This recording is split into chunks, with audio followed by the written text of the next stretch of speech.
Check check.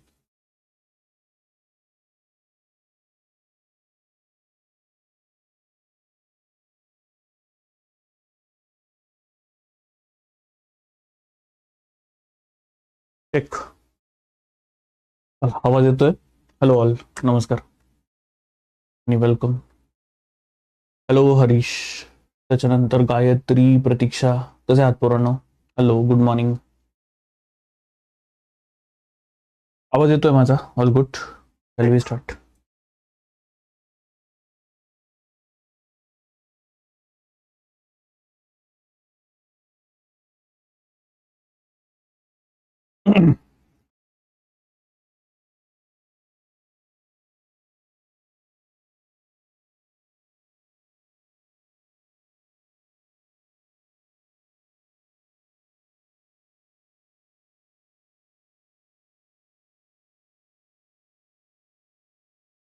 Yes sir, हे we clear. Thank you dear.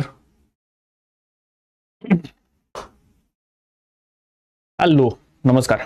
तर सर्वात पहिल्यांदा तुम्हा सगळ्यांचं स्वागत. आज हे बॅचचं पहिलं लेक्चर आहे. पहिल्यांदा मी तुम्हाला कॉंग्रॅच्युलेशन्स, अभिनंदन म्हणेल. तुम्ही म्हणाल का सर, अजून तर आम्ही सिलेक्ट पण नाही झालो आणि त्याच्यात आधी तुम्ही आम्हाला कॉंग्रॅच्युलेशन्स कशाला म्हणतात आहेत? तर त्याचं एक कारण आहे. रस्त्यावरती आपण असंख्य लोक बघतो की जे ध्येयाविना आहेत, त्यांना माहितीच नाहीये लाईफमध्ये काय करायचंय ते. पण तुम्ही ऍटलिस्ट ते विद्यार्थी आहात की ज्यांना ऍटलिस्ट ध्येय कळलेलं आहे की आपल्याला नक्की कुठे जायचंय, कोणत्या दिशेला जायचंय, नक्की काय करायचंय. तर त्याच्यासाठी कॉंग्रॅच्युलेशन्स. आणि आता अभ्यासासाठी ऑल द व्हेरी बेस्ट. या दोन गोष्टी सर्वात आधी. तुम्ही जे निवडलेलं क्षेत्र आहे, तुम्ही जी निवडलेली परीक्षा आहे, ती एक खूप मोठं हडल आहे. हे पहिल्यांदा मी तुम्हाला सगळ्यांना क्लिअर करतो. असंख्य विद्यार्थी आहेत, खूप मोठं कॉम्पिटिशन आहे आणि त्यातनं आपल्याला गो थ्रू करायचंय.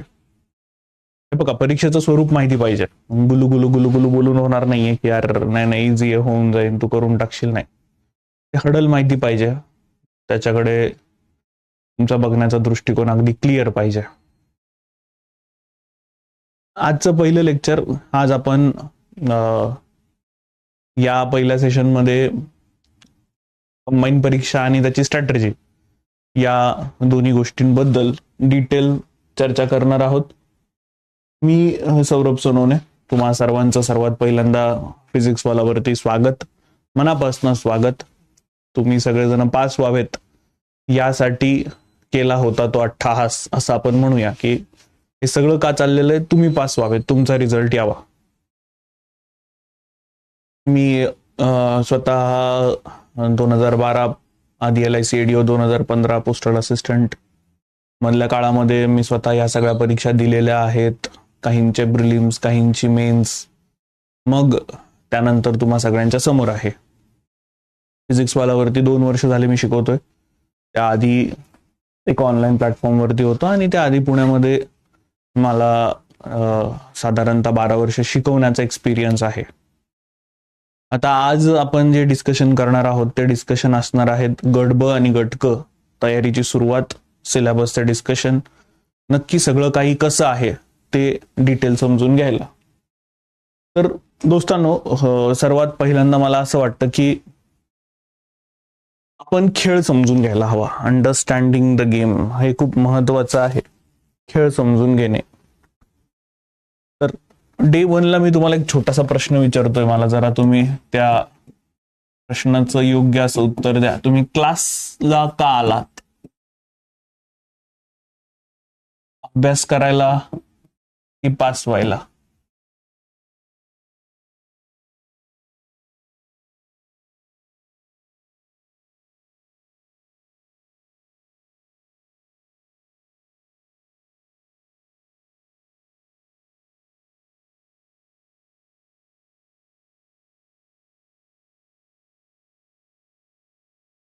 व्हेरी गुड हर्ष, हेच आन्सर मला एक्सपेक्टेड होतं.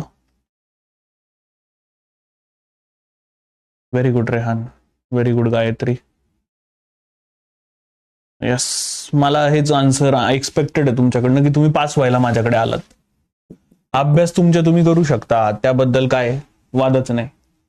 तुम्ही जर पास होण्यासाठी माझ्याकडे आलेला असाल तर येस, मला पण आवडेल तुम्हाला सगळ्यांना शिकवायला आणि तुमचा अप्रोच तयार करायला.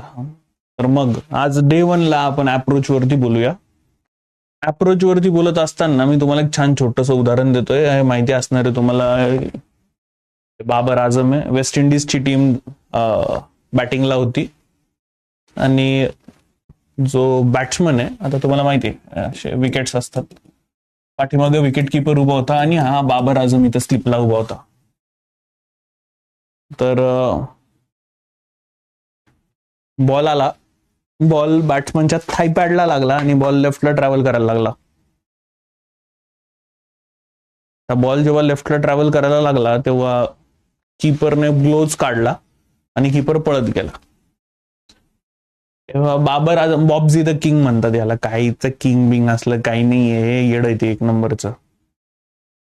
तर ह्यानं तुम्ही बघू शकता तो कीपरचा ग्लोव्ज आधी हातात घातला आणि मग नंतर बॉल थ्रो केला. ह्याचा परिणाम म्हणजे जी समोरची टीम आहे तिला अंपायरने 5 रन 22 दिले. क्रिकेटच्या खेळामध्ये ज्याचं जे शस्त्र आहे त्याने तेच वापरायचंय, दुसऱ्याचं शस्त्र तुम्ही वापरायचं नाही. या येड्यांना खेळ कळत नसल्यामुळे या येड्यांच्या टीमला 5 रन एक्स्ट्रा द्यावे लागले. खाया पिया कुछ नाही, गिलास थोडा बाराना. जर हे क्रिकेटचं असेल तर आपल्या खेळाचं पण आहे, आपल्या परीक्षेचं पण आहे. कंबाईन पूर्व परीक्षा, कंबाईन मुख्य परीक्षेमध्ये प्रश्न बरोबर सोडवणे ध्येय नाही. अर्ध सत्य सांगतात तुम्ही, पूर्ण सत्य आहे 60 मिनिटात 100 प्रश्न सोडवणे. Listen to me very carefully. Combine पूर्व परीक्षेचा खेळ प्रश्न बरोबर सोडवणे नाही. कंबाईन पूर्व परीक्षेचा खेळ 60 मिनिटात 100 प्रश्न बरोबर सोडवणे हा आहे. आता यात मेजॉरिटी विद्यार्थ्यांचा पहिला प्रॉब्लेम मी सांगतोय तुम्हाला, की प्रश्नपत्रिका वाचूनच कंप्लीट होत नाही. पुढे जाण्याआधी तुमच्यापैकी किती जणांनी याआधी कंबाईन पूर्व परीक्षा दिलेली आहे? असेल तर फक्त मी म्हणा.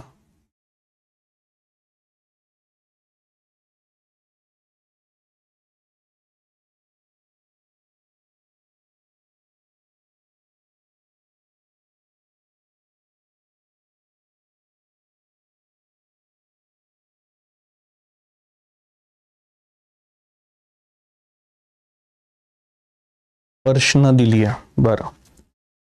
अजून अच्छा, रेहाननं दिलेली आहे, आदित्यनं दिलेली आहे, ठीक आहे. त्यांनी परीक्षा दिलेली आहे, त्यांना माझा प्रश्न आहे की तुमचा पूर्ण पेपर वाचून झालेला होता का? 100च्या 100 प्रश्न वाचून झालेले होते का?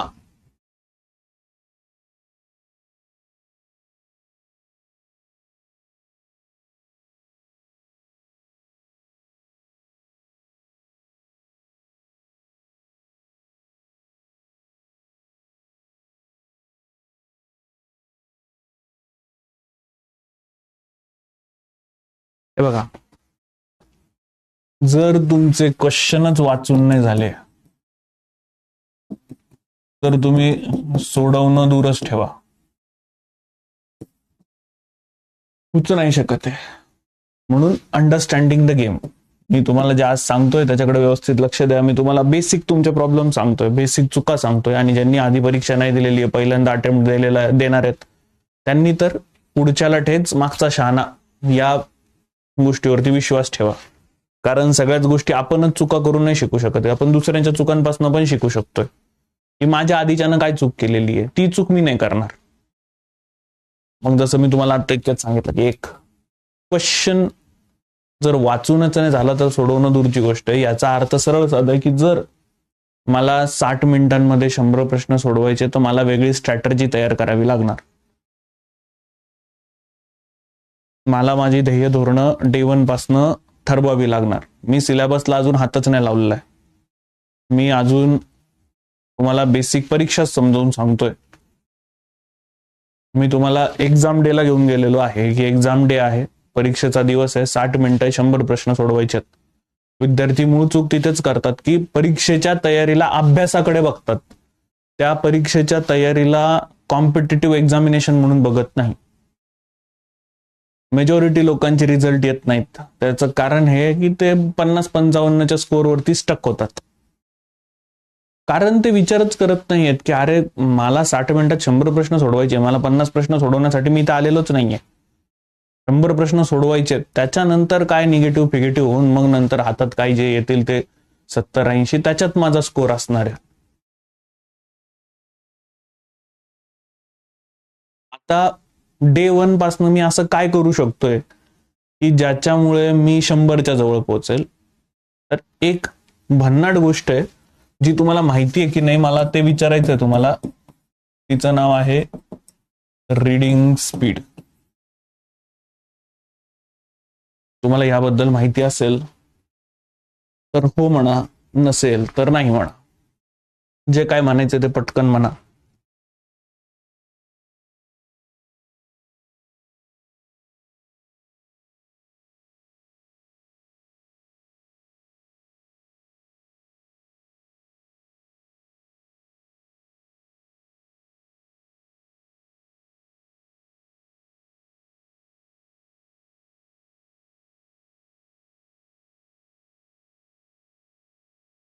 ती गायत्री हो म्हणतीये, बाकीच्यांचं काय?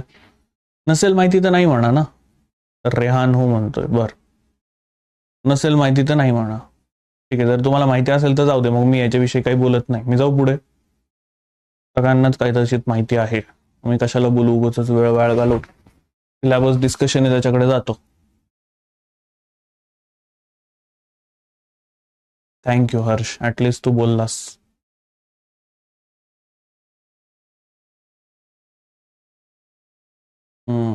थँक्यू प्रतीक्षा. ठीक आहे, लक्ष द्या. जी गोष्ट माहिती असेल ती माहिती म्हणा, हो म्हणा. जी नाही माहिती ती नाही म्हणे माहिती म्हणा, सो दॅट आम्ही तुम्हाला गाईड करू शकू. तुम्ही जर तुम्हाला माहिती असं दाखवलं तर मग आम्ही विचार करू अरे कशाला वेळ वाया घालवायचा उगीच. त्यामुळे जर माहिती असेल तर हो म्हणा, नसेल तर नाही म्हणा. आता इंटरेस्टिंग फॅक्ट आहे याच्यामध्ये, तुमचा पेपर कम्प्लीट होत नाही कारण तुमची रिडिंग स्पीड योग्य नाही. Reading speed pages per hour मध्ये मोजली जात असते की 1 तासात तुम्ही A4 साईजची किती पानं वाचू शकतात, याला म्हणतात reading speed per hour, pages per hour. आता तुम्हाला माहितीये का, ह्युमन ब्रेनचा रिटेन्शन ओनली 10% आहे. म्हणजे ह्युमन ब्रेनने काही गोष्टी वाचल्या तर तो लक्षात ठेवण्याचं काम म्हणजे फर्स्ट रिडिंग नंतर फक्त 10% आहे. हे मी मॅक्स वाला तुम्हाला सांगतोय, आणि हे मी माझ्या डोक्यानं सांगत नाहीये. एक सायकोलॉजीवरती खूप मोठं पुस्तक आहे, त्याच्यातनं मी तुम्हाला हे सगळं घेऊन सांगतोय. म्हणजे आता मी तुमच्या समोर 2 विद्यार्थी ठेवतो. विद्यार्थी ए, त्याचा रीडिंग पर आवर पेजेसचा स्पीड आहे 10 पेजेस पर आवर. म्हणजे हा 1 पान लक्षात ठेवेल 1 तासात वाचल्यानंतर. आणि विद्यार्थी क्रमांक बी आहे, तो पर आवर 40 पेजेसला वाचू शकतो. म्हणजे त्याचा रिटेन्शन स्पॅन होऊन जाईल 4. मला सांगा, हेच जर 2 जण परीक्षेत जाऊन बसले तर कोणाचा पेपर आधी वाचून कंप्लीट होईल?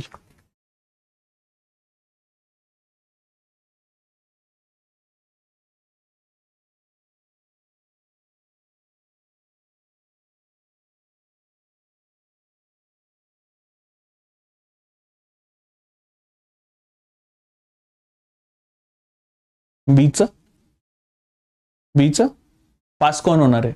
बी होणार आहे. हा, दिस इज द अल्टिमेट स्ट्रॅटेजी की तुम्हाला रीडिंग पर आवर स्पीड वाढवावं लागेल.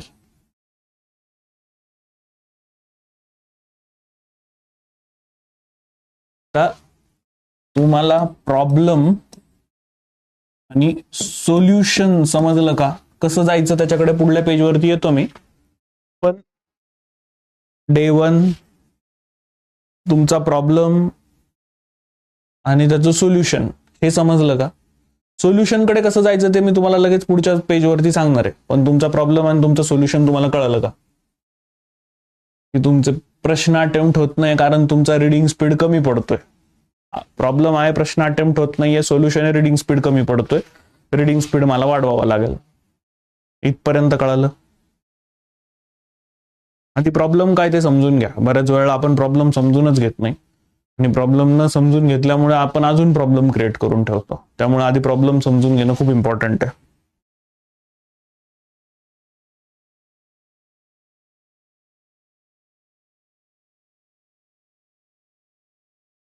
Okay, done. आता सोल्युशन कडे जाऊया.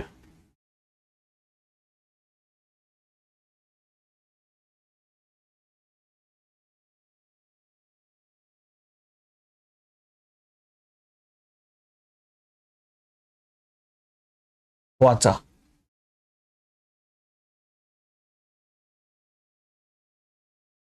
इथपर्यंत वाचून झाले ना तुम्ही? की मला हो म्हणा की सर हो झालंय माझं वाचून म्हणून. कारण एक छोटासा इश्यूच आहे. एक मिनिट थांबा, एकच मिनिट, मी परत येतोय.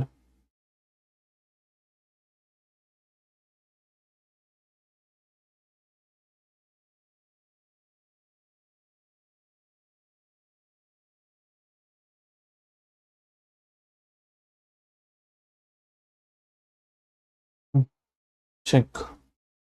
चल, आय होप मी दिसत असेल तुम्हाला. वाचा. इथपर्यंत वाचून झालेत की मला सांगा की हो सर आमचं झालंय वाचून म्हणून.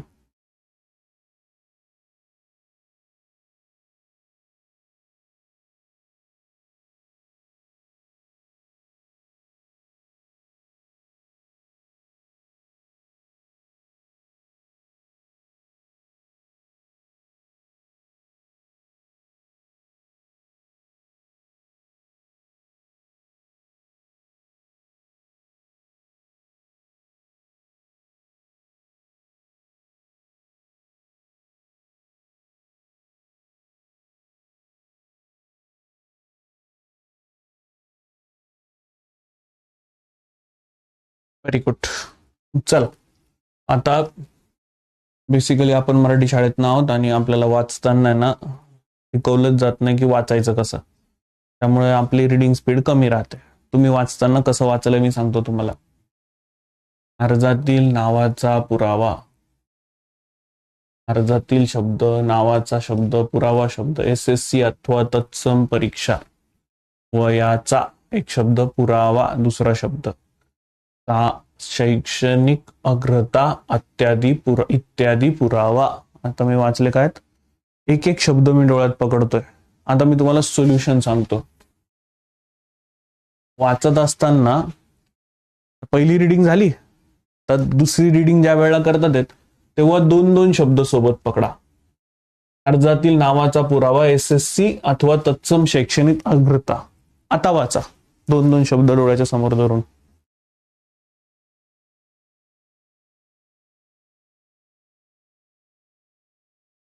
इथपर्यंत पूर्ण झालं की सांगा.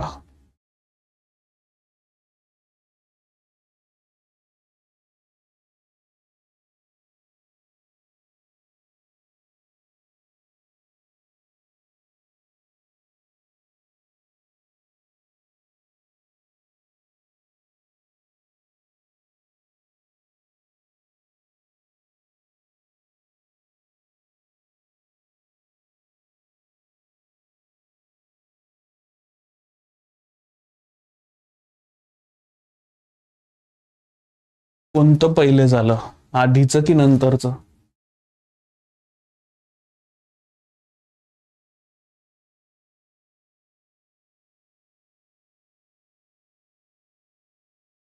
कोणतं पहिलं झालं, आधीचं की नंतरचं? ऑफकोर्स नंतरचं, बरोबर.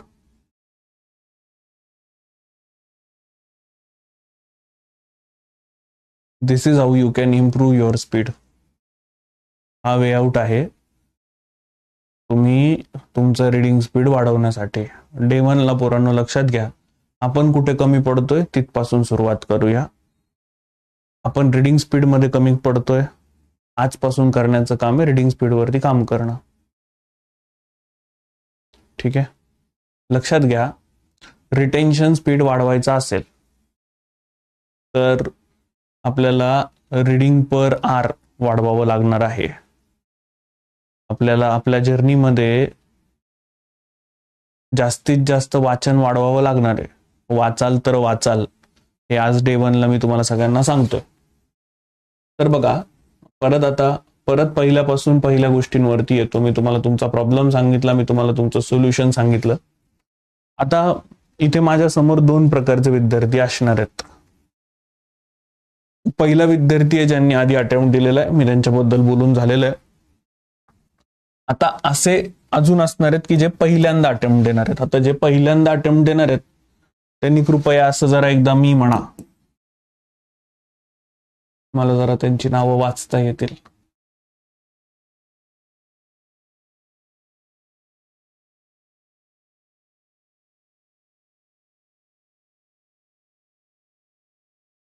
जे पहिल्यांदा अटेम्प्ट करणार आहेत कंबाईन पूर्व परीक्षेला, त्यांनी जरा असं मी म्हणा की सर मी आहे, म्हणजे पहिल्यांदा अटेम्प्ट करणार आहे. गायत्री, ओके.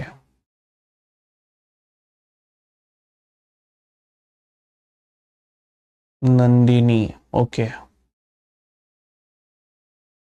थोडं निवांत आणि हळूहळू चाललेलं, आपल्याला काही वेळेचं बॅरियर नाहीये. विनय, ओके. विजय, ओके. थोडं निवांत आणि हळूहळू चाललेलो आहे मी, बिलकुल घाई करायची नाहीये, कारण these all are founding stone. हे सगळेच्या सगळे अशी दगड आहेत की ज्यावरती पाय ठेवून आपण आता आपल्या यशाची लॅडर चढणार आहोत. मग त्यात असं नको व्हायला की यार काहीतरी घोटाळा आपण करून ठेवला आणि वर शिखरावरती पोहोचून खाली उडी मारायची वेळ येईल. निवांत जाऊया, एकदम निवांत, काही घाई नाहीये ना मला ना तुम्हाला.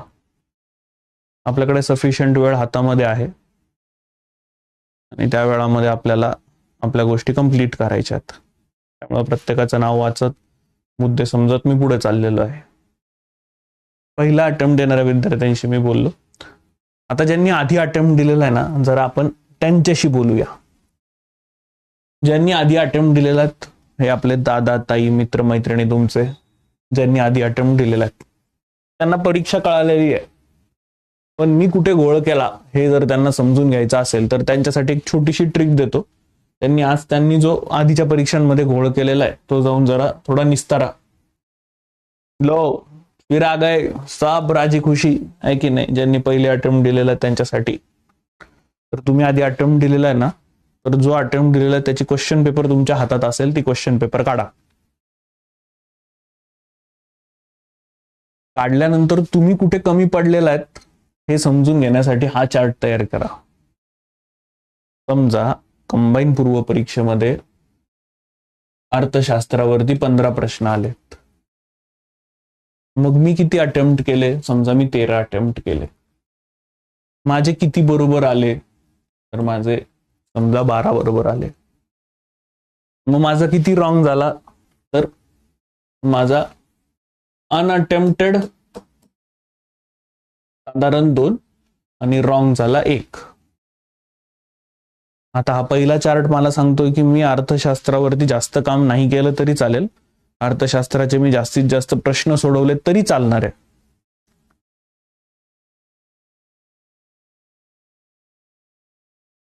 ठीक आहे, ठीक आहे.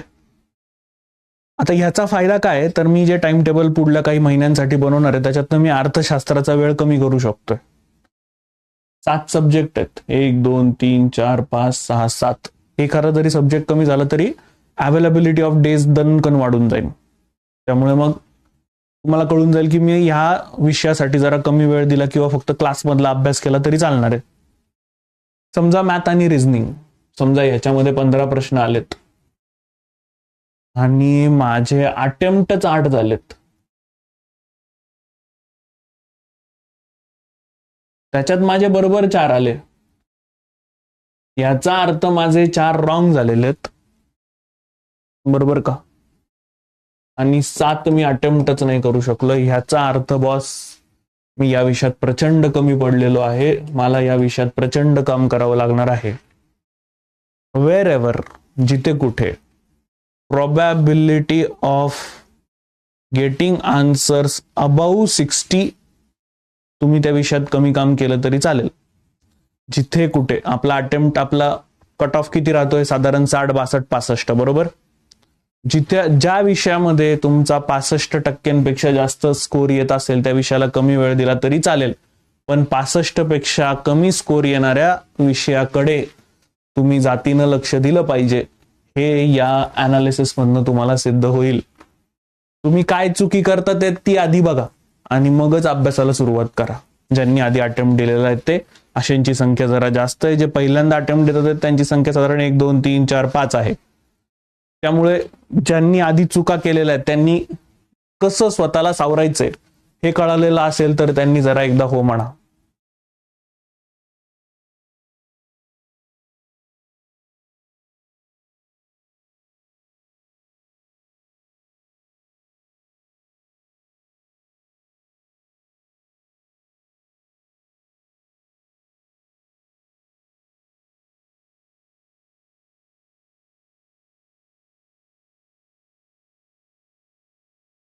डन, ठीक आहे.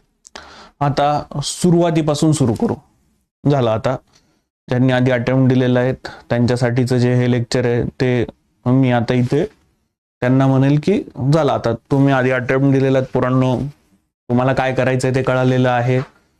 तुम्हाला जर तुमचा वेळ इम्पॉर्टंट वाटत असेल तुम्ही इथपासून थांबलात तरी चालेल. आता ज्यांची इच्छा आहे की सुरुवातीपासून सगळं सांगा सर, त्यांच्यासाठी लेक्चर चालू झालेलं आहे अर्धा तासाने. ठीक आहे, मी पहिले प्रॉब्लेम सांगितला, सोल्युशन सांगितलं, उपाययोजना सांगितली, तुम्ही काय गडबड करता ते पण सांगितलं. संख्या त्या विद्यार्थ्यांची जास्त होती, मेजॉरिटी विन्स, मी त्यांना वेळ दिला. आता वेळ हा जे पहिल्यापासून सुरुवात करतात अशा सर्व विद्यार्थ्यांसाठी गुड मॉर्निंग. त्या 5 विद्यार्थ्यांना आता तुमचं लेक्चर नव्यानं सुरू होतात. नया आहे वह, आहे की नाही? तर मग आता जे नवीन विद्यार्थी आहेत त्यांच्यासाठी आपण सगळी नव्यानं नवीन सुरुवात करूया. लक्ष द्या. तर महाराष्ट्र राज्य लोकसेवा आयोगामध्ये 2 प्रकारच्या परीक्षा होतात. पहिली परीक्षा आहे राज्यसेवा आणि दुसरी परीक्षा आहे कंबाईन. मी इथे इंजिनिअरिंग सर्व्हिसेसला गाळतो आहे. तर यात तुम्ही सगळ्यांनी निवडलेलं आहे की सर आम्हाला ह्या परीक्षेकडे वळायचंय. यात सुद्धा 2 परीक्षा आहेत. एक आहे गट ब परीक्षा आणि एक आहे गट क परीक्षा. या परीक्षा राजपत्रित आहे, म्हणजे तुमची अपॉइंटमेंट होत असताना अपॉइंटमेंट करणारे स्वतः गव्हर्नर साहेब असणार आहेत. हे अराजपत्रित आहे, म्हणजे तुमची अपॉइंटमेंट होत असताना त्याच्यासाठी काही वेगळं गॅझेट निघणार नाहीये. आता इथे गट ब मध्ये तुम्हाला काही महत्वाची एकदम भारी भारी पदं दिसतील. State tax inspector, police sub inspector, assistant section inspector. गट क मध्ये तुम्हाला excise sub inspector, tax assistant, clerk typist, technical assistant, industrial inspector दिसतील. दोस्तांनो, तुम्ही जर समजा आता सहाय्यक कक्षाधिकारी म्हणून सिलेक्ट झालात तर तुम्ही इथे विविध मंत्रालयीन प्रशासकीय विभागांतर्गत काम करतात. त्यातलं दुसरं पद महाराष्ट्र राज्य लोकसेवा आयोगामध्येच आहे. हे म्हणजे ह्याला तुम्ही जरा थोडं काढून टाका. ही मागच्या वर्षीच्या ऍड बंद मी तुमच्या सगळ्यांसाठी घेऊन आलेलो आहे. तर त्याच्यातली वेतन श्रेणी S14 बँड नुसार साधारणतः 38,600 ते 1,22,800 इतकी आहे. इकडे पुढे राज्य कर निरीक्षक या पदाकरता गेलात तर वित्त विभाग, पोलीस उपनिरीक्षक गृह विभाग, दुय्यम निबंधक 1 मुद्रांक शुल्क महसूल आणि वन, ही जी पोस्ट आहे ना, ही खतरनाक वाली पोस्ट आहे ही. दुय्यम निरीक्षक राज्य उत्पादन शुल्क, तांत्रिक सहाय्यक, टेक्निकल असिस्टंट, कर सहाय्यक आणि लिपिक टंक लेखक, हे काही पद आणि त्यांचा पगार मी तुम्हाला इथे दाखवलेला आहे. आता साधारणतः हे 2023च्या नोटिफिकेशन नुसार तुम्ही बघाल तर प्रिलिम्स ते मेन्स तुम्हाला 5 महिन्याचा टाइम भेटतो. म्हणजे विद्यार्थी आता पहिल्यांदा अभ्यासाला सुरुवात करतात त्यांना माझी नम्र विनंती की पोरांनो, आता तुम्ही अभ्यासाला हाती घेत असताना मराठी आणि इंग्लिश हे गाळलेलंच योग्य राहील. जे विद्यार्थी फर्स्ट टाइम प्रिपरेशन करतात ते मेन्स नंतर वेळ भरपूर भेटेल तेव्हा बघूया.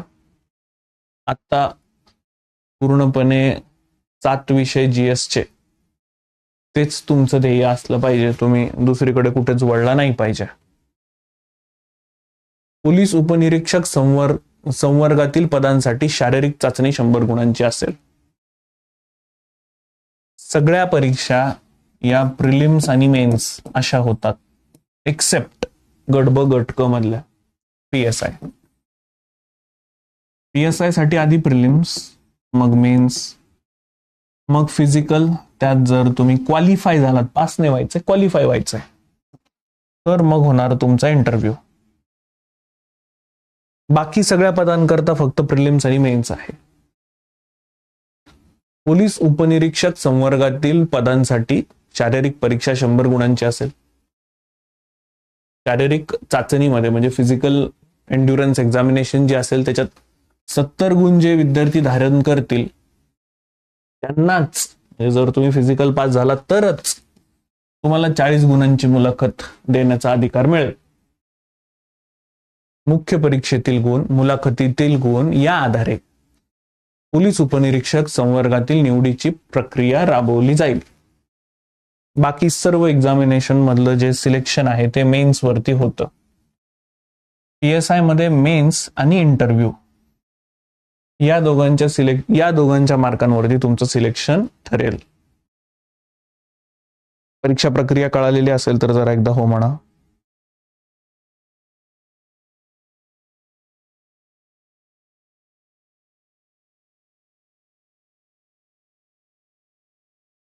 मी मान्य करतो की मी जेव्हा सत्र सुरू केलं तेव्हा मी खूप हाय एंडच्या गोष्टी सांगितल्या आणि अर्धा तासाने आता एकदम लो एंडला आलेलो आहे.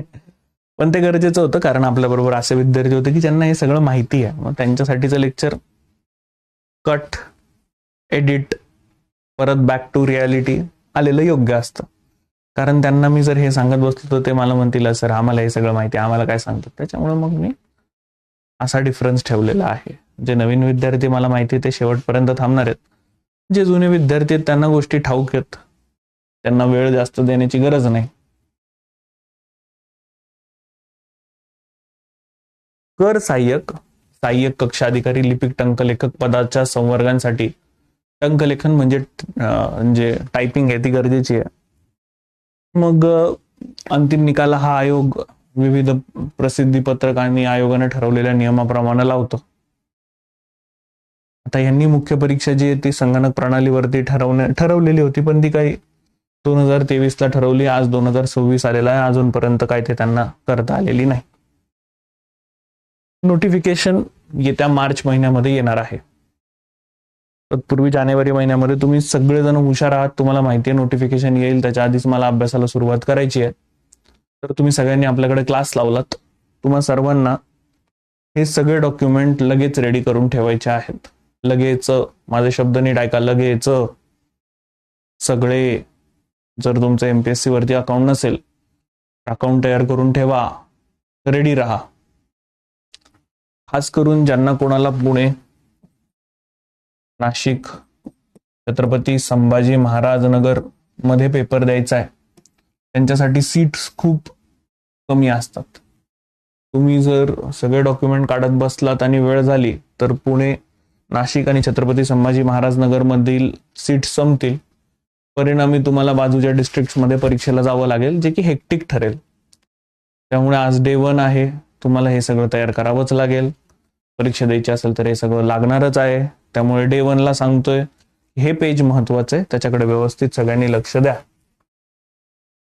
अर्जातील नावाचा पुरावा, आता त्याच्यासाठी तुमचं SSC चं जे गुणपत्रक आहे ते लागणार आहे. दुसरं वयाचा पुरावा, मग 10वीचं मार्कशीट, 10वीचं एक सर्टिफिकेट पण असतं, बरोबर का? तुमच्याकडे सर्टिफिकेट असेल. 12वीचं मार्कशीट आणि 12वीचं सर्टिफिकेट पण असेल. त्या सर्टिफिकेट वरती तुम्ही बघा खाली तुमची डेट ऑफ बर्थ दिलेली असते, त्यामुळे मग त्याला वयाचा पुरावा म्हणून कन्सिडर केलं जातं. आता या सगळ्या परीक्षा देण्याकरता तुम्हाला डिग्री तुमची कंप्लीट असणं गरजेचे. मग शैक्षणिक अग्रता इत्यादींचा पुरावा, म्हणजे सांगितल्याप्रमाणे बघा, 10वीचं मार्कशीट, 10वीचं सर्टिफिकेट, 12वीचं मार्कशीट, 12वीचं सर्टिफिकेट, TY म्हणजे ज्यांनी कोणी BCom वगैरे केलेलं आहे त्यांचं 3rd इयर, आणि ज्यांनी कोणी इंजिनिअरिंग केलेलं आहे त्यांचं फायनल इयर. मार्कशीट आणि युनिव्हर्सिटीचं सर्टिफिकेट, या सर्वांमध्ये मार्कशीट आणि सर्टिफिकेट या दोन्ही गोष्टी लागतील. आता आपल्यातले काही विद्यार्थी हे सोशली किंवा इकॉनॉमिकली बॅकवर्ड असतील, तर मग त्याचा पुरावा असणं गरजेचं आहे. सर्टिफिकेट नसेल तर काढून घ्या, कारण प्रिलिम्स आणि मेन्सला तुम्हाला त्याचा फायदा होईल. रिझर्वेशनचा सगळ्यांनी फायदा घ्या. मला रिझर्वेशन घ्यायचं नाही आणि मी फक्त ओपन वरनच फॉर्म भरणार असं करू नका. जर सेवा आयोगानं दिलेली आहे, तुम्हाला फायदा आहे तर घ्या ना. जर तुम्ही इकॉनॉमिकली बॅकवर्ड असाल तर मग इकॉनॉमिकली बॅकवर्ड असण्याचा पुरावा. आणि आता या दोघांमध्ये असणारे नॉन क्रिमिनल सर्टिफिकेट. जर तुम्ही ओबीसी असाल तर ओबीसी एनसीएल लागणारच आहे. एनसीएल म्हणजे नॉन क्रिमिनल सर्टिफिकेट. क्रिमिनल आणि क्रिमिलियर या दोन शब्दांमध्ये जमीन आसमानचा फरक आहे दोस्तांनो. क्रिमिनल या शब्दाचा अर्थ आहे की तुम्ही काहीतरी गुन्हेगार आहात, तर आपल्याला गुन्हेगारीचं सर्टिफिकेट नकोय, आपल्याला नॉन क्रिमिलेअर सर्टिफिकेट हवंय.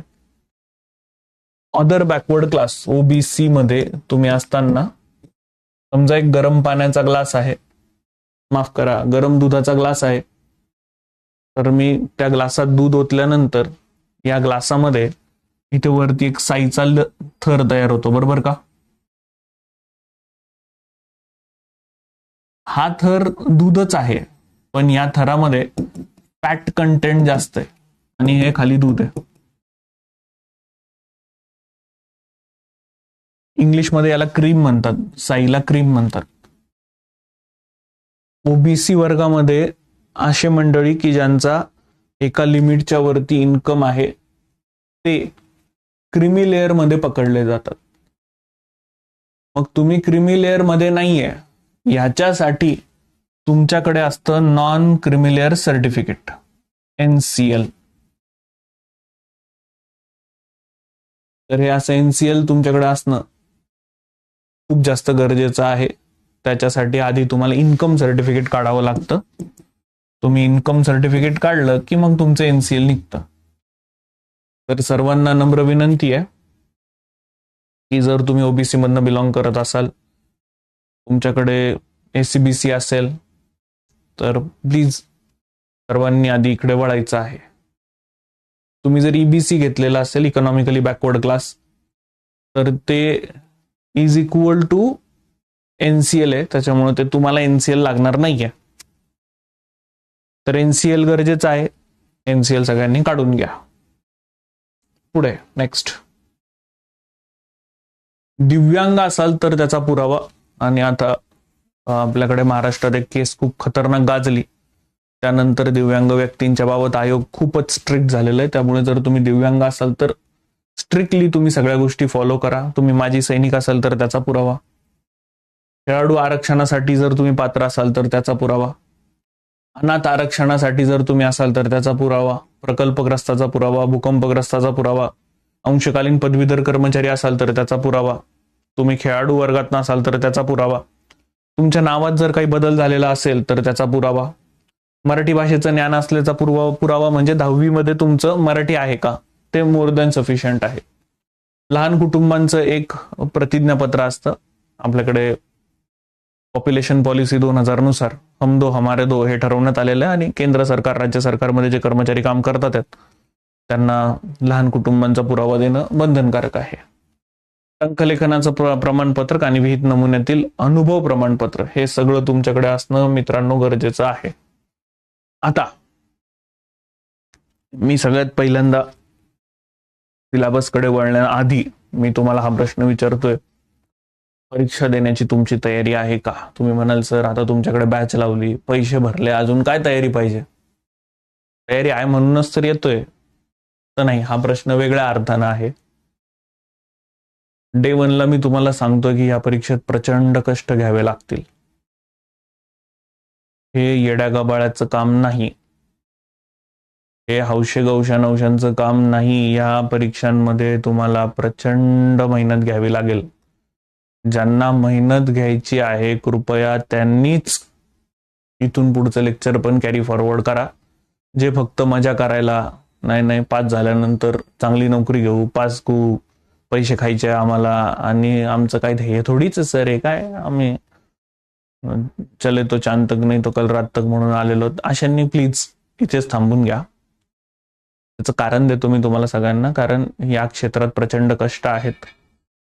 मी असे पण विद्यार्थी बघितलेत की जे मी आलो, मी पाहिलं आणि मी जिंकून घेतलं सारं.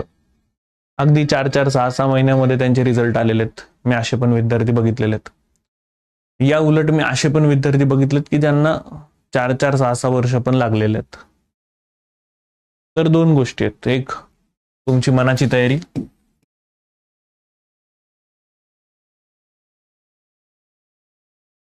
दोन, तुमची कष्ट करण्याची ताकद. या दोन गोष्टी असतील तर आणि तरच तुम्ही सगळ्यांनी चांगला विचार करा आणि इथून पुढे तयारीला तयार राहा. तुम्ही हौशे गौशे नवशे असाल, तुम्ही फक्त पैसे खायचेत म्हणून इकडे या क्षेत्रात आलेले असाल, तर खूप अवघड होईल. कारण ज्या वेळेला तुम्हाला रिझल्ट आल्यानंतर वेळ लागतोय ना, त्यावेळेला तुम्ही या क्षेत्रात का आलात हे जर तुम्हाला माहिती नसेल तर रिझल्ट अजून लवकर येणारच नाही. त्याच्यासाठी भूक लागते. भूक म्हणजे मला का पास व्हायचंय याची भूक लागते. ती जर भूक असेल तरच तुम्ही टिकू शकाल, अन्यथा तुम्ही टिकू शकणार नाहीत. अन्यथा तुम्ही स्पर्धेच्या बाहेर निघून जाल. त्यामुळे जर तुम्हाला भूक असेल तरच तुम्ही या परीक्षांची तयारीला लागा, अन्यथा या परीक्षा खूप वाईट आहेत. खूप वाईट म्हणजे काय, तुमच्या आयुष्य, वेळ आणि सगळ्यात महत्वाचं ते म्हणजे आई वडिलांचा तुमच्यावरचा विश्वास आणि पैसा हा हातातून निघून जाईल. त्यामुळे मनाची तयारी आणि कष्ट करण्याची तयारी असेल तर आणि तरच या क्षेत्रात या, असं माझं सजेशन असेल. आता अभ्यासक्रमाकडे जाण्याआधी मी तुम्हाला सगळ्यात पहिल्यांदा सांगू इच्छितो की महाराष्ट्र राज्य लोकसेवा आयोगानं तुम्हाला कानात येऊन सांगितलं का, जा जा जा फिजिक्स वालाचा क्लास लाव, जा जा जा या ऑथरची पुस्तकं वाच, जा जा जा सौरभ सरांचं सकाळी 8 वाजता 20 तारखेला लेक्चर येते, 20 तारखेचं लेक्चर अटेंड कर.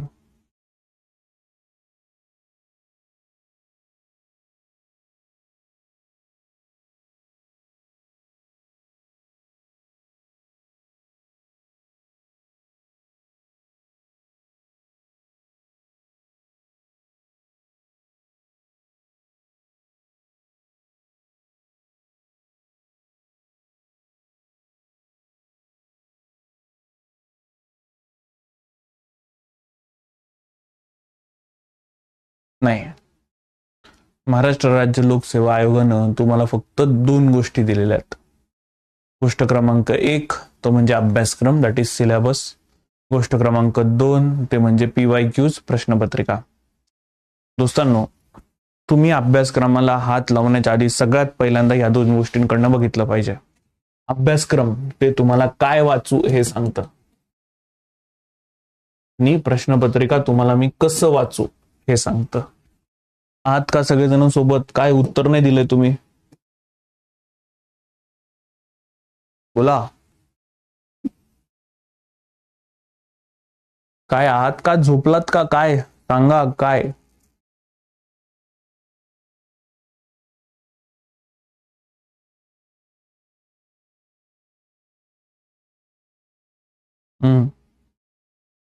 Slide is very important. कोणतंच पुस्तक आधी हाती घेऊ नका, हे मी तुम्हाला सांगतोय. मग हाती काय घ्या? सर्वात पहिल्यांदा अभ्यासक्रम. माझं सजेशन असेल. काय झालंय, कमेंट्स का दिसत नाही आहेत मला? विनयची कमेंट आहे 12 मिनिटं आधी, त्याच्यानंतर कमेंटच नाही दिसत आहे मला. हॅलो विनय, विजय, नंदिनी, गायत्री, दीपाली, अनिकेत, प्रतीक्षा, रेहान, आवाज येतोय का माझा?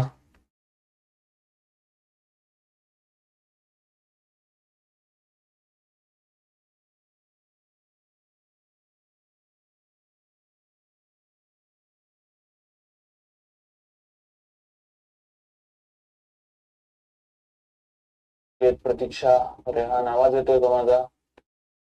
मला तर व्यवस्थित सगळं दिसतंय,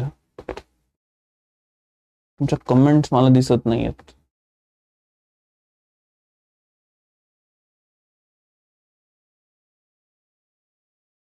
प्रतीक्षा आवाज येतोय माझा? आता येत आहेत तुमच्या कमेंट. दिसतंय. ठीक आहे. मला तुमच्या कमेंट्सच दिसत नव्हत्या, तुम्ही आहात की नाही. Okay, thank you. तर अभ्यासक्रम तुम्हाला काय वाचू हे सांगतो आणि प्रश्नपत्रिका तुम्हाला कसं वाचू हे सांगतात. त्यामुळं अभ्यासक्रम आणि प्रश्नपत्रिका यांची सांगड घालणं खूप जास्त गरजेचं आहे. तर जसं मी तुम्हाला सांगितलं तसं अभ्यासक्रम तुम्हाला पूर्व, मुख्य आणि मुलाखत याबद्दलची माहिती देतो.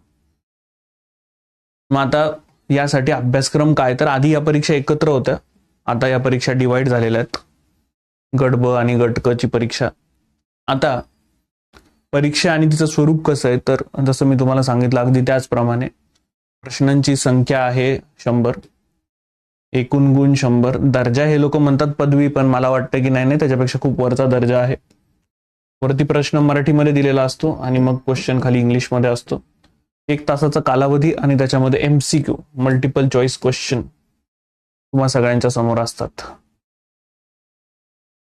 यात सर्वात पहिल्यांदा समजून घ्यायचंय ते म्हणजे नकारात्मक गुणाची पद्धती. प्रत्येक चुकीच्या उत्तरासाठी 25% किंवा 1/4 गुण वजा किंवा कमी केले जातील. म्हणजे काय, पहिला प्रश्न तुमचा बरोबर आला, दुसरा चुकला, तिसरा बरोबर आला, चौथा बरोबर आला, 5वा प्रश्न तुमचा चुकला. मग तुमचे बरोबर किती आले?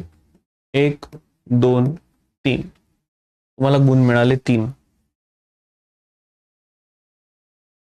तुमचे चुकले किती? 1 आणि 2. 2 प्रश्न चुकले ना, मग त्याचे 1/4 म्हणजे 25%. 2च्या 25% किती येतात? 0.50. मग तुमचे 0.50 मार्क इथनं कट केले जातील. म्हणजे तुम्हाला मार्क किती मिळतात? 2.5. तर अशा प्रमाणे तुमचे गुण वजा केले जातील. एखाद्या प्रश्नाची एकापेक्षा जास्त उत्तरं दिली, तर आता तुम्हाला समजा असे इथे गोल काळे करायचे आहेत, तुम्ही चुकीनं हा पण गोल काळा केला आणि हा पण गोल काळा केला, तरी तुमचा हा निगेटिव्ह पकडला जाईल. मग त्याच्यातही तुमचे 1/4 मार्क म्हणजे 25% मार्क जे ते कापले जातील, 0.25 कापला जाईल. आता जर अशी कार्यप्रणाली लावली आणि त्याच्यात तुमचे गुण हे असे आले आणि कट ऑफ पण असाच आला, तर कट ऑफ पण अपूर्णांकात लावला जाईल. आता नवीन पद्धती आलेली आहे. समजा तुम्हाला ABCD मार्क कोणतंच मार्क नाही करायचंय, तर म्हणजे याचा अर्थ तुम्हाला E मार्क करायचंय. वरीलपैकी कोणतंच मला उत्तर द्यायचं नाहीये. हे आयोगाने एक वाढवलेलं काम आहे. 1 मार्च पासून होणाऱ्या सर्व एक्झामिनेशन मध्ये हे अप्लाय केलं जाईल. एखाद्या प्रश्नाचं अनुत्तरित प्रश्न राहिला, आता जिवंत राहणार नाही. पॉईंट नंबर 4, कारण तुम्हाला आयोग सांगते की जर उत्तर द्यायचं नाही तरी E वाला गोल बाळा तू काय कर, काळा कर. आता बघा, मग अभ्यासक्रम कसा आहे ज्याच्यासाठी आज आपण भेटलेलो होतो त्या गोष्टीसाठी. सर्वात पहिल्यांदा गट ब आणि गट क परीक्षेमध्ये सर्वात पहिला आहे तो म्हणजे इतिहास. तुम्ही क्वेश्चन पेपर पण काढून बघितला तर सगळ्यात पहिल्यांदा तुम्हाला इतिहासावरचेच प्रश्न दिसतील. त्याच्यात आधुनिक भारताचा आणि विशेषतः महाराष्ट्राच्या इतिहासावरती तुम्हाला प्रश्न दिसतील. राज्यसेवा पूर्व परीक्षेमध्ये एन्शंट आणि मिडेवल आहे, तुम्हाला एन्शंट आणि मिडेवल नाही. 2, पुढे आहे भूगोल. महाराष्ट्राच्या भूगोलावर विशेषतः पृथ्वी, जगातील विभाग, हवामान, अक्षांश, रेखांश, महाराष्ट्रातील जमिनीचे प्रकार, पर्जन्यमान, प्रमुख पिकं, नद्या, शहरं, उद्योगधंदे इत्यादींवरती तुम्हाला क्वेश्चन दिसतील. मग येतोय माझा भाग, तो म्हणजे अर्थशास्त्र. मित्रांनो, अर्थशास्त्रामध्ये तुम्हाला सर्वात पहिले राष्ट्रीय उत्पन्न दिसतंय, मग शेती, मग उद्योग, परकीय व्यापार, बँकिंग, लोकसंख्या, दारिद्र्य, बेरोजगारी, मुद्रा, राजकोषीय धोरण, या सगळ्यांवरती क्वेश्चन्स येतात.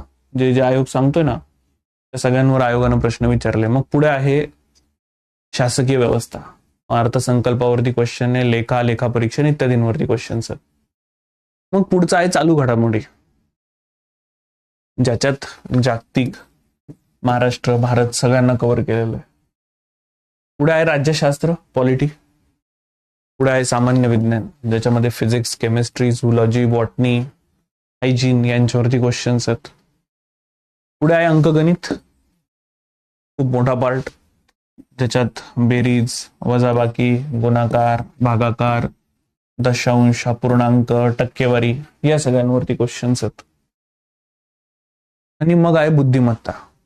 याच्यात इंटरेस्टिंग पार्ट आहे की उमेदवार किती लवकरात लवकर आणि अचूकपणे विचार करू शकतो हे आजमावण्याचा प्रयत्न आयोग करतो.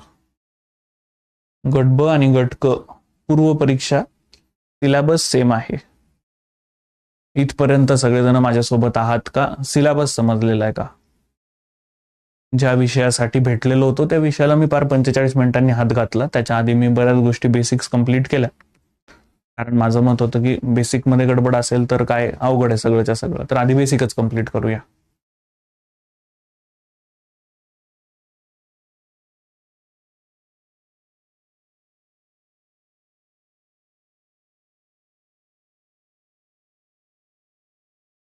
बऱ्याच क्लासेसमध्ये बऱ्याच वेळेला असं होतं की शिकवायला डायरेक्ट सुरुवात करतात की चला आता आज पहिला पंचवार्षिक योजनेचा टॉपिक आता दणकवून शिकवायला हाती घेऊया. मी त्याच्यात बिलीव्ह करत नाही. आमचं मत असं आहे की सगळं बेसिक पासून सुरू झालं पाहिजे. ठीक आहे, आता पुढल्या पॉइंटकडे येऊया की मला सिलेबस तर कळालेला आहे. मी तुम्हाला सगळ्यांना सजेस्ट करेन की या सातीच्या साती विषयांना वेगवेगळ्या वह्या तयार करा आणि जी प्रत्येक वही A4 साईजचे 200 पेजेसची केलेली आहे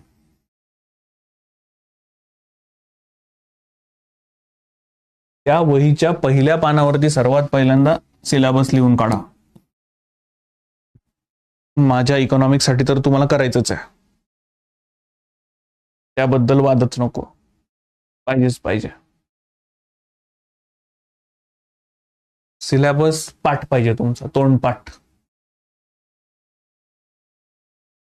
काय सांगतोय मी? सिलेबस तोंडपाठ पाहिजे, लक्षात ठेवा. आता सिलेबस झाला ना, आता हात लावा PYQs ला, प्रिव्हियस इयर क्वेश्चन्स. मी तुम्हाला सांगितलं की हा सिलेबस तुम्हाला काय वाचायचं हे सांगतोय आणि PYQ तुम्हाला कसं वाचाय हे सांगतात. पुढे आपले सेशन होईल, त्याच्यात मी तुम्हाला PYQ, त्याचं अनालिसिस कसं आहे याच्यात मी तुम्हाला घेऊन जाईन. पण अभ्यासाला सुरुवात करताना आधी सिलेबस बघणं आणि मग PYQs कडे वळणं आहे. आता तुमच्या हातात वेळ आहे. तुम्ही ब्रिज कोर्सला आलेला आहात. ब्रिज कोर्सच्या विद्यार्थ्यांचा एक फायदा असतो, ब्रिज कोर्समध्ये आता आम्ही तुमचे सगळे स्ट्रॅटर्जी सेशन्स घेतोय. स्ट्रॅटर्जी सेशन्स झाले की मग आपण मुख्य तुमच्या सत्रांना हात लावणार आहोत. दॅट्स वाय याला आपण ब्रिज म्हणत असतो. हा ब्रिज आहे. तुमच्या सगळ्यांचे स्ट्रॅटर्जी सेशन्स आता चालू आहेत. तुम्ही तुमच्या ऍपमध्ये गेलात, नोटिफिकेशन्स मध्ये गेलात, त्याच्यात सिलेबस मध्ये गेलात तर तुमचे कोणते लेक्चर कोणत्या दिवशी सुरू होणार आहेत याचं पण एक टाइम टेबल आम्ही तुम्हाला देऊन ठेवलेलं आहे. त्याच्यात बदल होणं अपेक्षित आहे, काही बदल त्याच्यात होतील देखील, पण सध्या तरी तुम्ही ब्रिज कोर्सला आहात. तुम्ही सुरुवात स्ट्रॅटर्जी सेशन्स पासून केलेली आहे. आत्ता बक्कळ वेळ हातात असताना तुम्ही सगळ्यांनी याचा विचार करावा असं मला वाटतं. तुम्ही सिलेबस बघितला, PYQ बघितले, करण्याचं काम आहे मित्रांनो. 5वी ते 12वी पर्यंतचे स्टेट बोर्ड वाचा, खूप महत्वाचे आहेत हे 4 विषय. मी तुम्हाला सांगतोय हार्डली एक तासामध्ये पुस्तक वाचून होतात. हार्डली एक तास, पण 2 गोष्टी तुमच्या कव्हर होतील. एक बेसिक्स आणि दुसरं खूप सारे प्रश्न. आयोगानं स्टेट बोर्डवरती दणकवून प्रश्न विचारलेले आहेत. खास करून माझा विषय अर्थशास्त्र आहे. जा आणि चेक करा, नॅशनल इन्कम वरचे सगळे प्रश्न हे 11वी 12वीच्या स्टेट बोर्डात नाही. तुम्ही जा आणि चेक करा, मी नाही. मी तुम्हाला सांगेन, मला माहितीच आहे, तुम्ही जाऊन चेक करा. सायन्स, विज्ञान, पोरांनो 8वी 9वी आणि 10वीच्या बाहेर प्रश्नच नाही आहेत. परवा आपल्या राज्यसेवेतनं पास झालेल्या विद्यार्थ्यांचा आपण सन्मान केला, तर तिथे त्या विद्यार्थ्यांशी बोलत असताना त्यांनी पण आम्हाला सांगितलं की सर, आम्ही फक्त 8वी 9वी 10वीची पुस्तकं अशी वाचली आणि त्याच्यापासून अशा MCQ तयार केले की जे आम्हाला उपयोगी पडतील, आणि आम्हाला सायन्सला 10 पेक्षा कमी मार्कच भेटत नाहीयेत. यातनं तुम्ही शिक्षण घ्यायला पाहिजे. रेखांश अक्षांश वरचे सगळे क्वेश्चन भूगोलातले, स्टेट बोर्डातलेत. त्यामुळे तुम्हा सर्वांना हात जोडून नम्र विनंती आहे, तुम्ही ब्रिज कोर्सला आहात, हातात बक्कळ वेळ आहे, तुम्ही स्टेट बोर्ड कंप्लीट करा. इनफॅक्ट त्याच्यात नोट्स काढा. इथपर्यंत आहात सोबत? मी प्रत्येक इम्पॉर्टंट स्लाइड संपल्यानंतर सांगतो इथपर्यंत आहात का सोबत. याचा अर्थ असा आहे की हे मेसेज इम्पॉर्टंट आहे जो मी तुम्हाला पोहोचवतोय.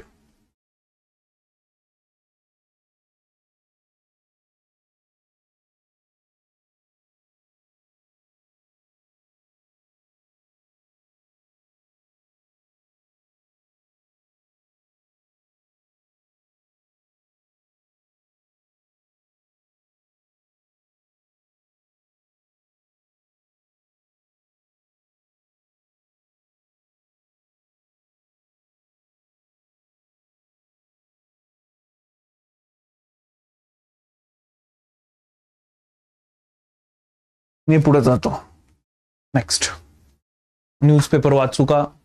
तर माझं मत, तुम्ही कंबाईनचा अभ्यास करता तेच स्पष्ट नाहीये. स्पष्ट सांगतो, गरज नाहीये. स्पष्ट राज्यसेवेचा अभ्यास करणारे असतात तर मी तुम्हाला सांगितलं असतं न्यूजपेपर वाचा पोरांनो, खूप महत्वाचं आहे. आपल्याला आपलं मत तयार करायचंय. तुम्हा कंबाईनच्या विद्यार्थ्यांसाठी ती गरजेचं नाहीये.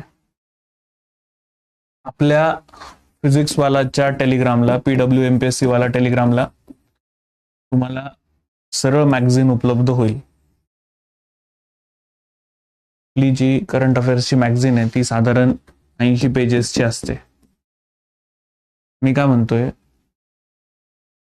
तुमचा किमान रीडिंग स्पीड हा 8 पेजेस पर आवर तरी असेल, आहे का? इतका तर असेल ना पोरांनो. आता लिस्ट एकदम कमी वाला म्हणतोय मी, काय नाही. मग आता 10 दिवसात तुमचं एक मॅगझिन वाचून होऊन जाईल. 10 days 1 मॅगझिन. तुम्ही साधारण जून 2025 पासून ते जून 2026 पर्यंतचे मॅगझिन करणं अपेक्षित आहे. मग तुम्ही आता अभ्यासाला सुरुवात करता आहात ना, तर या महिन्याच्या मॅगझिन पासून सुरुवात करा. म्हणजे डिसेंबर पुढल्या 10 दिवसांमध्ये संपेल तुमचा 10 days. आजची 20 तारीख आहे, 30 तारखेपर्यंत तुमचा डिसेंबरचं मॅगझिन संपून जाईल. तोवर जानेवारीचं पण येऊन जाईल. मग जानेवारीचं मॅगझिन हे तुमचं त्याच्या पुढल्या 10 दिवसांमध्ये संपवा. आणि फेब्रुवारी महिन्यामध्ये तुम्ही साधारण जून, जुलै आणि ऑगस्टचं मॅगझिन करून घ्या. सेम मार्च महिन्यामध्ये अजून 3 महिन्याचं मॅगझिन करा. असं तुम्ही एका वर्षात करंट अफेअर्स एकत्र कंप्लीट कराल. मी रिकमेंड करेल की हे जे मॅगझिन तुम्ही डाउनलोड कराल त्याची प्रिंट काढून घ्या, सो दॅट तुम्हाला सगळ्यांना ते हायलाइट करून रेडी राहील. करंट अफेअर्सच्या नोट्स काढण्याच्या भानगडीत पडू नका. परीक्षेच्या आधी जर तुम्ही 2 वेळेला करंट अफेअर्स रिवाइज करत असाल तर ते लक्षात राहतील. करंट अफेअर्सचं हे जगात भारी सोल्युशन आहे. आता याच्यावरती कसं काम करायचं ते तुम्ही बघायचंय. मी तुम्हाला शॉर्टकट सांगितलेलं आहे. त्या शॉर्टकटवरती कसं काम करायचं, it is up to you. पुढचा तुमच्यातल्या विद्यार्थ्यांचा खूप कॉमन क्वेश्चन असतो की सर मी किती तास अभ्यास करू, तर याचे लिमिट्सच नाही आहेत. मी साधारण सांगेन की तुमच्या टाइम टेबलमध्ये आता 1 तास करंट अफेअर्सचा असला पाहिजे. 1 तास बुद्धिमत्ता अंकगणिताचा असला पाहिजे. 1 तास डेली तुम्ही क्वेश्चन पेपर सोडवलेच पाहिजे. आणि मग साधारणतः 2 तास आपल्या क्लासचे असतील. आणि मग त्याच्यानंतरचे 2 तास जे क्लासमधनं शिकलेला आहात त्याच्या नोट्स काढण्याचे असतील. तर तुम्ही बघू शकता ते 2 2 4 5 6 7 तासाचं टाइम टेबल तर मला आत्ताच इथे दिसतंय. अजून तुम्ही किती इन्क्लूड कराल त्याला ते तुमच्यावरती आहे. पूर्ण आज जानेवारी महिना चाललेला आहे. जानेवारीचे 10 दिवस बाकी आहेत. फेब्रुवारीचे 28 दिवस, मार्चचे 31 दिवस, एप्रिलचे 30 दिवस, मेचे 31 दिवस आणि जूनचे मी काय फक्त समजा तुम्ही खूपच टाइमपास केला म्हणून त्याचे 10 दिवस धरा. 10 10 20 थांबा, असं कॅल्क्युलेशन करूया. 8 आणि 1 9 आणि 1 10. आजचा आला 1 1 आणि 1 2 5 8 11 13 आणि 1 14. साधारण 140 दिवस आहे. तुम्ही 140 दिवसात जर रोज 1 तासात 100 प्रश्न सोडवले, तुमचा सराव तर होईलच होईल. वरनं 140 इंटू 100 तुम्ही 14,000 प्रश्न तयार करणार आहेत. मी काय म्हणतोय, तुमचं एकदम भंगार लक आहे असं समजूया. एकदम भंगार. तुमचं लक तुम्हाला मदतच करत नाही. 10% तर मदत करेल. 14,000च्या 10% किती आहेत माहिती का? 1400. चला 10% नाही मदत करत, 1% तर करेल. 1% म्हणजे किती माहिती का? 140. त्याला 1% पण मदत करत नाही हो. 1% पण नाही करत. 0.5 तर करेल. 0.5 आहे 70, जो तुमचा कट ऑफ आहे. मी जे सांगतो त्याच्यावरती सिरियसली विचार करा. मी कोणतीच गोष्ट हवेत सांगत नाहीये. मी तुम्हाला मागल्या 14 वर्षांचा माझा एक्सपिरियन्स मांडतोय. कन्सिस्टन्सीचा हा फायदा आहे. किती तास अभ्यास करू तर त्याचं किमान हे टाइम टेबल आहे. याच्यात एक गोष्ट जर तुम्ही अजून ऍड केली की टेस्ट दिल्यानंतर अजून 1 तास तुम्ही अनालिसिसला दिला तर सोने पे सुहागा, असं मी म्हणेल. सोने पे सुहागा. बाकी it is up to you. मेहनत प्रचंड करावी लागेल हे मी मगाशीच तुम्हाला सांगितलं. त्यानंतरचा प्लान तो म्हणजे if you fail to plan you plan to fail. जर तुम्ही प्लान करायला फेल झालात तर तुम्ही फेल व्हायचाच प्लान केलेला आहे. त्याच्यामुळे प्लान करा. तुम्हाला पुढले 140 दिवस काय करायचं आहे त्याचा. तुमचे स्टडी गोल सेटल करा. त्याच्यात तुमचा short term long term study goal पाहिजे की पुढल्या 10 दिवसामध्ये सर सांगतात त्याप्रमाणे मी माझं डिसेंबरचं मॅगझिन कंप्लीट केलंय का. मग 1 महिन्यामध्ये मी जे ठरवलेलं होतं तितके माझे मॅगझिन झालेत का. Short term long term goal. तुमच्या सिलेबसला डिवाइड करा की मी प्रिलिम्सचं हे वाचलं तर माझं मेन्सचं हे पण वाचून होतंय, म्हणजे मला मेन्सला याला कमी वेळ द्यावा लागेल. मगाशी मी सांगितलं मराठी आणि इंग्लिशला तर आता हात पण नाही लावायचा आहे. बघू पण नका त्याच्याकडे. साधारण तुमचं टाइम टेबल काही असं होऊ शकतंय. आता तुमच्या हातात दिवस किती आहे ते मांडा. अकॉर्डिंगली तुमच्या टाइम टेबलला डिवाइड करा अकॉर्डिंग टू क्लास. क्लासमध्ये कसं होतंय त्याच्यानुसार. उदाहरणार्थ मी इकॉनॉमिक्स शिकवतोय. समजा मी इकॉनॉमिक्ससाठी साधारणतः 30 दिवस देतोय, तर 30 दिवस माझ्यासोबत तुम्ही मराठी पीडब्ल्यूचे बुक्स, पीडब्ल्यूचे गोष्टी वाचत असाल, इतर रेफरन्स मटेरियल सुद्धा बाजूला लिहून ठेवा की मी काय काय वाचणार आहे आणि काय काय नाही वाचणार आहे. 10 पुस्तकं वाचण्यापेक्षा 1 पुस्तक 10 वेळा वाचायचं, फायदा जास्त होईल. इंग्लिशमधनं हवा असेल तर 11वी 12वीचं एनसीईआरटी, बजेट, इकॉनॉमिक सर्वे तुम्हाला करणं गरजेचं आहे. मग 4 तास, 2 तास क्लास, 2 तास नोट्स, 1 तास करंट अफेअर्स, 1 तास बुद्धिमत्ता, अंकगणित. हे मी सगळ्याच वेळेला फॉलो करेल. पुढे मी नोट्स काढू का, तर खूप गरजेचं आहे. याच्यावरती आपण एक वेगळ्यानं लेक्चर घेणार आहोत. त्याच्यामुळे मग मी आता याच्यावरती आज बोलत नाही की हाऊ टू मेक नोट्स. त्या गरजेच्या आहेत. मग शेवटच्या स्लाइडमध्ये मी या 3 महत्वाच्या गोष्टी सांगतो तुम्हाला आणि मग मी थांबणार. पहिलं म्हणजे खूप महत्वाचं, स्वतःला शांत ठेवा. ही प्रोसेस खूप मोठी आहे. त्याच्यात तुम्ही स्वतः शांत असणं खूप गरजेचं आहे. तुमचे गोल्स तुम्ही फॉलो करणं गरजेचं आहे. 1 2 तुम्ही पॉझिटिव्ह लोकांच्या संपर्कात राहा.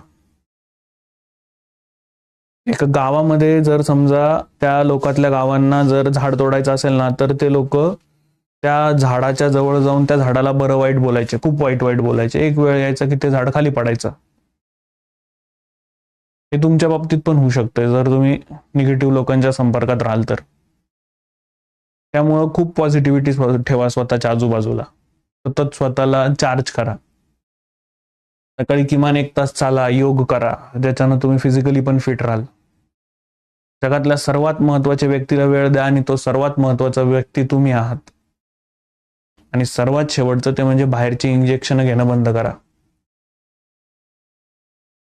स्वतः तुम्हाला या सर्व्हिसमध्ये येऊन काय करायचंय हे ज्या दिवशी माहिती असेल ना त्या दिवशी तुम्हाला अभ्यासाची भूक लागेल की मी अभ्यास करायला पाहिजे, अभ्यास करायला पाहिजे, अभ्यास करायला पाहिजे. आणि एकदा का ती भूक लागली ती गोष्टी इझी आहेत. आता इथपर्यंत येऊन मी थांबतोय. म्हणजे आता तुम्हाला काही प्रश्न असतील तर तुम्ही मला विचारू शकता आहात.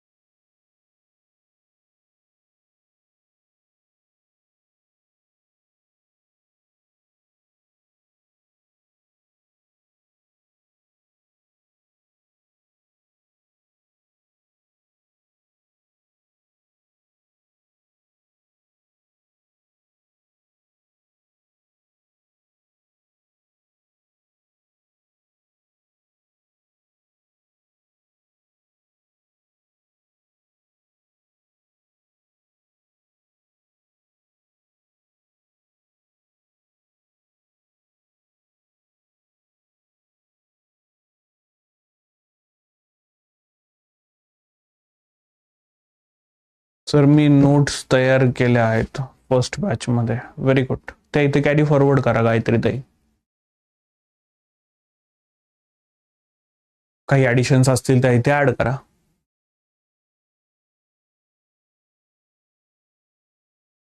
नोट्स तयार करणं खरंच खूप चांगलं आहे. जर तुम्ही नोट्स तयार केल्या असतील तर तुम्हाला त्याचा प्रचंड फायदा होणार आहे. त्यामुळे जर नोट्स असतील तर योग्यच आहे, त्यांना इकडे कॅरी फॉरवर्ड करा. ते तुम्हाला आयोगाच्या साईटवरती लहान कुटुंबाचं प्रमाणपत्र मिळतं. तुम्हाला ते हाताने लिहायचं असतं की माझ्या कुटुंबामध्ये, त्याच्यात खाली तुमच्या वडिलांची सही असते की माझ्या कुटुंबामध्ये मी, माझी वाईफ आणि मला 2 अपत्य आहेत. एवढंच फक्त, त्याच्यात दुसरं काही एक्सपेक्टेड नाहीये. ते तुम्हाला नोटिफिकेशन मध्ये सुद्धा भेटून जातं. आता नोटिफिकेशन येईल ना त्याच्यात ते अपडेटेड भेटून जातं. त्याच्यात खाली असतं ते खूप मोठी काही त्याच्यात हे नाहीये. हम दो हमारे दो हे ठेवण्यात आलेलं होतं. त्याच्यानुसार जर तुमचं कुटुंब लहान असेल तरच तुम्हाला त्या गव्हर्नमेंट जॉबमध्ये प्रेफरन्स दिला जात असतो.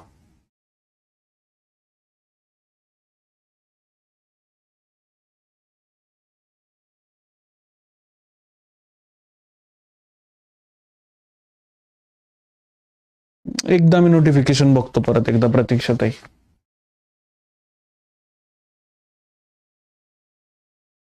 माझ्याकडे पीडब्ल्यूचे बुक्स आहेत, सोने पे सुहागा. मग तुम्हाला बुक्स घ्यायची गरज नाहीये.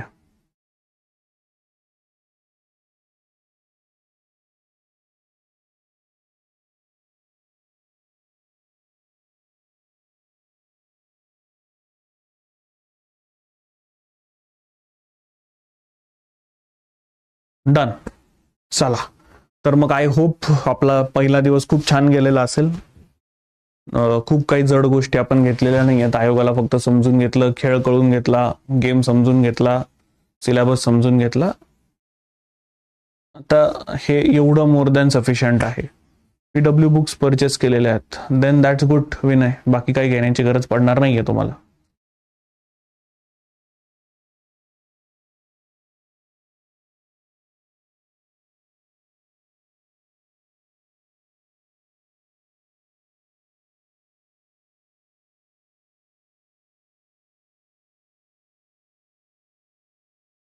टाइम टेबल तुमच्या बॅचवरती आलेलं असणार आहे की कोणकोणते लेक्चर्स कधी कधी सुरू होतील ते. तुमच्या ऍपमध्ये जा, नोटिफिकेशन्स मध्ये जा.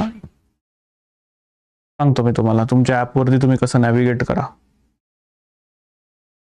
तुम्ही तुमच्या क्लासमध्ये गेलात, ऍपमध्ये गेलात, ऑल क्लासेसमध्ये जा. तिथे गेल्यानंतर नोटिसेस वरती जा. नोटिसेस वरती गेला की लेक्चर प्लॅनर आणि त्याची PDF ती बघा. तिथे तुम्हाला पहिल्या डे 1लाच तुम्हाला ते सगळं सगळं टाकलेलं आहे. नोट्स स्वतःच्या असतील तर कुठं दीपाली, स्वतःच्या असतील तर सोने पे सुहागा, त्याची रिव्हिजन दणदणीत चालू करा.